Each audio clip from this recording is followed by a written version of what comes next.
ஹரி ஓம் மகா காளி.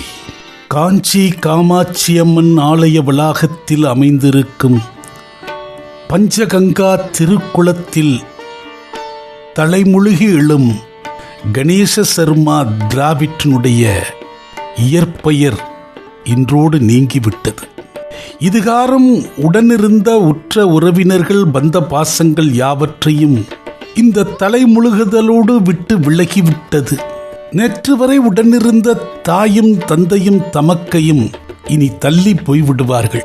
நேற்று வரை விதவிதமாய் அணிந்த வண்ண உடைகளும் வெள்ளை வேட்டியும் இனி ஒருபொழுதும் அணிய இயலாது. சுகதுக்கங்களை துறக்கிற இந்த துறவுதான் ஒரு கொண்டாட்ட நிகழ்வு. குரு தனது சீடனுக்கான தண்டத்தை புனிதப்படுத்துகிறார். தண்டம் கையில் ஏந்துகிறார் சீடன்.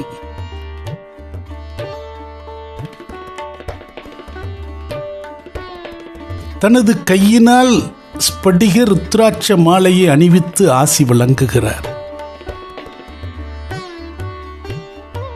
என்றென்றும் குருவின் வழியில் எனது பயணம் தொடரும் என்கிற உறுதியோடு அவரை வணங்குகிறார் சீடன்.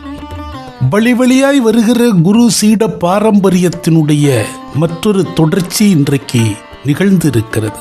மடத்திற்கு வந்த புது வரவினால் புத்தெழுச்சி பெற்றிருக்கிறார்கள் அன்பர்கள். இன்று முதல் நீ சமூகத்தால் சத்திய சந்திரசேகரேந்திர சரஸ்வதி என அழைக்கப்படுவாய் எனும் புது பெயர் சூட்டி குரு ஆசி வழங்குகிறார்.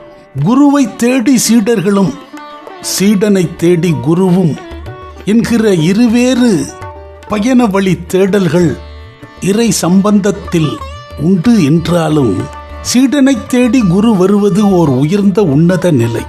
தன்னுடைய நெடுநாள் தேடலில் தனக்கு உகந்த தனக்கு பிறகான ஓர் தொடர்ச்சியை கண்டறிந்த மகிழ்ச்சியில் தனக்கான சீடன் கிடைத்து விட்டான் என்கிற ஓர் ஆனந்தத்தில் தெளித்திருக்கிறார் மூத்தவர். ஹரி ஓம் மகா காளி.